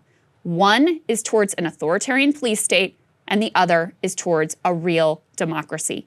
The less that we trust our fellow adults to be able to handle bad or wrong or dangerous information, or information that just doesn't accord with our own political sensibilities, the harder we will fight for the police state and demand an end to our own democratic rights. Look, we act like our democracy is most in danger of being stolen by a cabal of nefarious wrongdoers, when the much more likely scenario is that we will willingly hand it over in exchange for censoring and banning the people we think are bad. So the cancer at the core of the fight over Joe Rogan right now, it is both a distraction from real problems and it is a symptom of how much the nation has been poisoned against itself. And this cancer, mark my words, if allowed to metastasize, will destroy whatever good is left in the American ideal. And so on the one hand, Saagar, it's silly. You can say it's bred circuses. I see people this morning like, why are we still talking about this? On the other hand, the fact that there is so much energy and money and stakes and obsession over these pseudo struggles shows you why we can't do anything together in this country anymore. Oh, of course. And that's why we had to work so hard, right? Today, we have to do Rogan. We have to cover Ukraine, where people may die, and Syria, where people did die, and Gofundme, where this is about the finance system, and truckers, and protests. And then we also have to cover media. It's hard. It's really difficult. And a lot of people don't have a lot of attention. For a lot of people, you know, the Rogan thing is the only thing that they're either going to watch or pay attention to, and that's how they consume politics. It's designed that way for a reason. You know, I did a monologue, one of the first really, really popular monologues I did, kind of outside our core fan base, was when Amy Coney Barrett died. And I was like, you know, I refuse to live this way. I'm not going to let the Senate just put a gun to my head on culture war issues. And that's the only thing that we all vote about, so that in the off chance some geezer dies, that we can, you know, maybe make a chance, perhaps, towards a person who will maybe vote for something that, yeah, you believe in, but there's a lot of other stuff going on. Look, I know it's a crass way to put it, but that's pretty much what it is. And they designed the system very much for a reason. There's a reason Spotify and all these other people leading with it too. You know, I mean, sorry, it was CNN and MSNBC and the New York Times. It's funny, you know, the New York Times, they are doing, because for this show, I have to have a New York Times subscription. On my phone, every Rogan story is pushed to my phone. I know what that's all about. I'm like, you guys are just in the same engagement game as everybody else. But the Ukraine story, that ain't on there. Syria, Yeah. same thing. Some of it is us, but a lot of it is them too. Yeah, listen, I'm not saying that the whole cancel culture thing is a CIA op, but If they it could was, not be it couldn't be a better more one. successful at undercutting any chance for collective change. Because if it's all about like these moral purity tests, that is antithetical to the concept of solidarity. You have to be able to build coalitions with people who you might disagree with people who may have said uncomfortable things or even offensive things. You have to be able to build coalitions of power instead of constantly engaging this like, let me cut off this limb, let me cut off that limb, let me push away the most popular podcaster in the entire world. Let me like tar him as some right-wing apparatchik, which is insane if you've ever listened to this man and the things that he actually has to say about politics, not to mention his support for Bernie Sanders, which of course will find him no love with the establishment either. But this is antithetical to any type of actual collective action for change. And that's why it really matters ultimately and why it is such a devastating state of affairs for the country. Yeah, that's right. All right, guys, very excited about our next guest. A guy named John Abramson wrote a great book called Sickening. Let's get to it now. Really excited to be joined by our next guest, Dr. John Abramson. He's written a book, Sickening, How Big Pharma Broke American Healthcare and How We Can Fix It. This is something where he appeared on the Joe Rogan Experience, and Krystal and I were absolutely stunned by how good of an episode it was. Really excited to read the book. Haven't had that chance yet, but we have Dr. Abramson here in order to break some of this down. Thank you so much for joining us, sir. We really appreciate it. Well, thank you for having me. I appreciate it. Absolutely. So let's go a little bit into the book. What are some of the top line ways of which you were able to expose the way that Big Pharma has rigged and destroyed the American healthcare system? And this is absent of the vaccine conversation, although we will get into that as well. Right. So I spent about after my first book came out, Overdosed America, lawyers started to call me to serve as an expert in litigation against the drug companies, plaintiffs' lawyers. And I spent about 10 years inside the corporate computers. We would get the corporate hard drives. There would be up to 20 million documents in each case. And over those 10 years, I learned what the drug companies are doing. I know what's going on. I know how they've taken over the knowledge that is created and delivered to doctors, and how they encourage, how they create the impression that doctors are practicing the best medicine for their patients by prescribing new and expensive drugs and consuming resources that would be better spent on social determinants of health and other approaches than giving expensive new drugs. I know how that happened. Some of it I can tell, and some of it remains sealed. But the bottom line is that American healthcare is performing horribly. Americans' healthy life expectancy, the number of years they live in good health, now ranks 68th in the world. It's gone down from 38th to 68th between 2000 and 2019.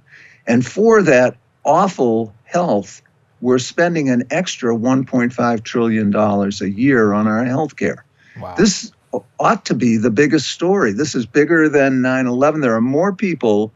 The excess death rate in the United States is like we're having a 9/11 every 2.25 days.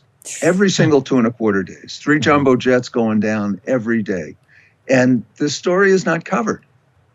So what are the roots of that issue? Because, yeah, I mean, you look around the rest of the developed world, they're not seeing these spiking rates of diabetes deaths, of overdose deaths, these excess deaths that you're tracking closely. So what is the root cause of these issues?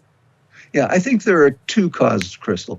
I think one is that the production and dissemination of what doctors take as medical knowledge has been turned over to the commercial interests. So essentially the research agenda is set by commercial interests. They control the studies, they control the data, own the data, do the analyses, mostly prepare the manuscripts for publication. The peer reviewers, we physicians are taught to trust that peer-reviewed articles in medical journals are the gold standard, and we should determine our medical practice according to the peer-reviewed studies. What we're not taught is that the peer reviewers don't even get to look at the data for themselves. They have to accept what the drug companies have, largely the drug companies, have sent them. So on the one hand, we've got the control of medical knowledge having been given over to the commercial interests without adequate oversight. And on the other hand, we have the dissemination to the public of that information, largely influenced by the drug companies because of the enormous amount of advertising that they do. Right. Yeah, this was the part that I was really stunned by during your episode, was about the specific data. So this is where we can involve the vaccine conversation. Doctor, how have you found it difficult to balance two things? Number one, the drug companies have rigged trials in the past, have not been honest, so much so that they've had to pay multi-billion-dollar fines, and the actual efficacy of a medicine. How do we, as laymen, how are we supposed to balance our mistrust rightfully with actual information? How do you look at that problem? It's a huge problem, Saagar. And what we need to do is look at all the data and make our own decisions.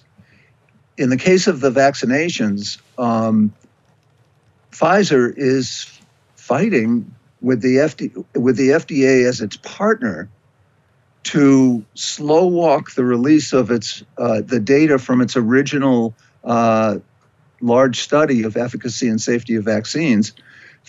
And the FDA is making the claim that they should get 75 years to release the data from that study. It's craziness. It's craziness that the public doesn't get access to that data. Now, that would seem to support an anti-vaccine position, that we don't have the data, and if the data weren't hiding something, Pfizer would probably be more likely to volunteer it. On the other hand, there's real-world data, and we know that people who are unvaccinated have about 20 times the risk of dying of COVID, and there's no question that these vaccines are effective. And I would urge everybody to get vaccinated and get boosted when it's recommended. But we need to liberate the data. And it's just another example of how the pharmaceutical industry is controlling this game. I mean, what kind of market could you have when the consumers, the purchasers, the users aren't allowed to see the data upon which the claims that their product is useful and safe are being made? It makes no sense. Could you just, so people can make this really concrete, walk through an example of, from the development of a drug to the trials that are performed to how it's presented to the FDA to how it's ultimately presented to doctors and then how it's prescribed to patients, how this all works and the way that process has been corrupted? I know you have some really specific examples in the book of how this has all gone down. Yeah. So what happens is drug companies fund about 86% of clinical trials now. And almost all clinical trials are about drugs and devices. They're not about how to improve Americans' health in a more general way. So the drug companies fund the trials, and they hire companies called contract research organizations to do the research. Now, in 1991, academic medical centers did 80% of the research, and the academics could play a role in designing the studies and picking the outcomes and the doses and the populations that were in the study and analyzing the data and writing it up. In 1991, 80%. That dropped to 26% by 2004. So what happened is the drug companies took control of almost of 3/4 of the research. And because they could pull the rest of the research, they exerted influence over the academic medical centers for the 26% of the research they were getting. So they own the data, they do the analyses, they send in the manuscript. Generally, they play a role in writing the manuscript that gets sent to the journal for peer review. The peer reviewers look at it, they look for obvious mistakes, but they don't have the data. So it's assumed that when the article is peer-reviewed, the peer reviewers have thoroughly reanalyzed the data and make sure that the study is saying what the manuscript says. That doesn't happen. So the doctors read the peer-reviewed article in the medical journal thinking that they're doing what they're supposed to do, but it's not vetted. And they accept that as fact, and they start prescribing drugs based on that. And then those articles get collected up into clinical practice guidelines. But the experts who write the clinical practice guidelines that set the standards for medical care, they too don't get the data. They have to rely on the commercial analysis of the data that's published in the medical journals. So that information is what forms the basis of what's called evidence-based medicine that all doctors are supposed to practice to provide the best care to their patients. The doctors don't understand that information has not been verified. So that's how the standard is set. And we've got a tail wags dog situation. The pharmaceuticals spend about 17% of our total medical budget. So they're not spending all the money. But what they're doing is in teaching doctors how that money should be spent. And it should be spent on the products that they've decided to invest in as in their research agenda, not because they'll produce the most health, but because they will produce the greatest financial return on investment. So that's our system. It's close to the system in other countries. The difference in the United States is we don't have guardrails that exist in other countries. So we don't have independent health technology assessment. We don't have an organization that looks at all the data and determines which therapies are most effective for patients. The FDA tells us which drugs we can prescribe, but the FDA does not tell us which drugs we should prescribe. And almost all the other countries have that. We don't have, and it would be easy. We were the first country to have health technology assessment, and it got scuttled with Newt Gingrich's contract with America in 1995. So now we were the first to have it, and now we're practically the only country not to have it. Fascinating. And similarly, we don't allow cost-effectiveness studies to be funded by federal money. We don't allow the cost of drugs to be included in the recommendations of therapy made by government-sponsored organizations. So what we've got in broad brushstrokes is the drug companies are controlling what doctors think they know about the best way to practice medicine, and we don't have the guardrails that other countries have. So let's get into the how we can fix it part then. You have an exhaustive list, but give us some of the top line ways. What are some of the best ways we can fix our healthcare system? Well, number one is peer review has to be real. This is ridiculous. We're now operating on scientific standards that predate the Enlightenment. We're back in the 1600s here. So peer reviewers have to have the data if they're going to allow their analysis to be used as saying that the study, the results of the study that are presented are actually true. So we've got to fix peer review. We need a national mechanism of health technology assessment, an independent agency or organization that gets all the data and that makes recommendations about which drugs are most effective. And I know you're interested in insulin. That's a big example. We are spending an extra $20 billion a year on insulin analogs, the latest iteration of bioengineered insulin for people with type 2 diabetes, and it's no better. We could reinvest that $20 billion in helping people at risk of diabetes to participate in active lifestyle counseling and healthy lifestyle activities in their communities, and we get a lot more health out of it than that. We need to control the price of drugs, not just because the drugs are too expensive. They are. We spend 3.5 times more The price of brand name drugs in the United States is 3.5 times more than it is in other OECD countries.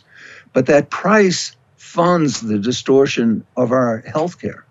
So the profit in the United States, 2/3 to 3/4 of global pharmaceutical profits come from the United States. Ugh.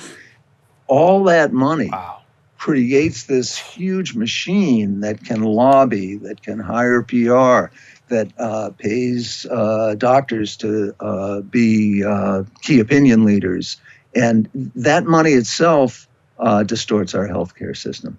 So just doing those few things, having health technology assessment, having cost effectiveness research, controlling the price of drugs, and rebalancing our research agenda so that it reflects the health needs of the American people and not the financial wishes of the pharmaceutical industry, that would go a long way. And one other thing would help, which is when drug companies are found guilty of wrongdoing, they ought to be subjected to penalties that are commensurate with the crime, so that when people misrepresent science and reap profits in the billions of dollars range that are ill-gotten because their data hasn't been adequately represented, that's stealing $1 billion. And somebody steals $20, they get in trouble. But if you steal $1 billion, you're okay. Those simple measures would go a long way towards bringing American healthcare back towards the function of the other wealthy countries. Yeah. Last question for you, John. The media has tended to talk about vaccine hesitancy solely as like a personal responsibility story. Like these bad people are maybe listening to the wrong podcast or whatever, and so they're not protecting themselves and they're not protecting their communities by doing the right thing and getting the vaccine. What have you thought about those narratives, and how do you think that your research about the genuinely malign influence of big pharma has impacted the level of vaccine hesitancy that we have in this country? Krystal, that's really an important issue. And in fact, Robert Kennedy's book, which I wouldn't endorse, I'm not giving it a shout out, he starts his book, and the introduction of his book starts with a quote from me about drug company information. I am not an anti-vaxxer, but the question that you ask is a really important one, because people are aware that they're not getting the real data. And now Pfizer and the FDA joining arms to prevent the release of the data from Pfizer's big study, that fuels anti-vax sentiments. It's like, how can you expect us to take a drug when we can't see the data? And that's a very legitimate point. And I want to make sure that your listeners understand that they deserve the data, and that the anti-vax folks who use that as to support their argument are not wrong. But the real world data shows that these drugs the vaccines do way more benefit than harm. And I would say that the drug companies not being forthright about their data does way more harm than benefit. And this ought to create a public outcry to liberate that vaccine data so people know what they're getting. Yeah, I think that's really well said. Doc, the last thing is that we were all talking about this before the segment, but you, like we said, we heard you on the Joe Rogan Experience. Has it been frustrating that, for all the talk in the media of Dr. Robert Malone and Dr. Robert McCullough, I distinctly remember during your episode of not only handling these issues with grace, talking about big pharma and the rot of the healthcare system, but also pushing back yourself on around booster shots, around vaccination, myocarditis. Could you speak to that element of censorship in our modern discourse, if you feel comfortable? Yeah, absolutely. Joe was a perfect gentleman with me. I didn't say anything with him that I'm not saying with you, and perhaps I went further out on a limb in terms of being critical of the pharmaceutical industry. That's not getting press. And I think it's not fair to Joe. Now that said, we do have a problem as we're now in a real age of rapid transition about how people get their information. And for reasons that I don't completely understand, this anti-vax sentiment is primal almost. So that when people come on to the media and they make an anti-vax argument, for some reason, it has credence that it ought not to have. The information's not been verified. And we do need to come up with some way to have guardrails on the quality of information that gets out on the internet without censoring that information. We haven't worked that out. And I think Joe is kind of at the forefront of raising the question of how we deliver a wide spectrum of information and at the same time ensure that that information is responsible, that both sides of the argument are presented. And I think what Joe wrote, maybe there are excesses. Maybe he's used language that it should never be used. I don't defend that.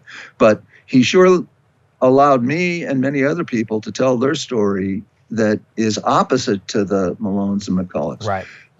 So how we oversee the public responsibility of bringing information to people is unclear. But I think Rogan's not getting quite the fair deal that he should get. He's brought a lot of good information too. Thank you, sir. Very Appreciate caricaturish view of him out there right now. Thank you so much, Doctor. Great to have your insights. Really appreciate it. Thank you both. Thank you guys so much for watching. I mean, can't appreciate you all more. You know, we were consumed by all of this weekend, and every time I was just like, thank God the business is the way it is. Yeah. Because, you know, people, both of us, our public stance of defending Rogan, I see, you know, all sorts of accusations crawling out of the woodwork. And, you know, look, guys, you enable us to have the wherewithal to not care about any of that because we rely only upon you for our business, the core of it. We've expanded now. We added the Matt Stoller collaboration that dropped over the weekend. I was stunned by how many of you watched it. I love that. I mean, we're continuing to find people like him. We're going to continue to grow. We've branched out. You know, our clips are now on Instagram, on TikTok, to my own chagrin. But, you know. You have to exist in the society as it is. You know, yes, I critique society and I exist in society. So what are we supposed to do for our Gen Z fan base? You can go and follow us there, Instagram, TikTok, YouTube, all of that. But you guys, premium subscriptions at the end of the day are the people who fund us, who enable us to bring you both the Stollers of the world, the Abramsons, and to just take the stands that we feel genuinely 100%. You will always know that that's where we're coming from, not from any other influence. So thank you all, and we really appreciate you. Love you guys so much, and we will see you back here tomorrow.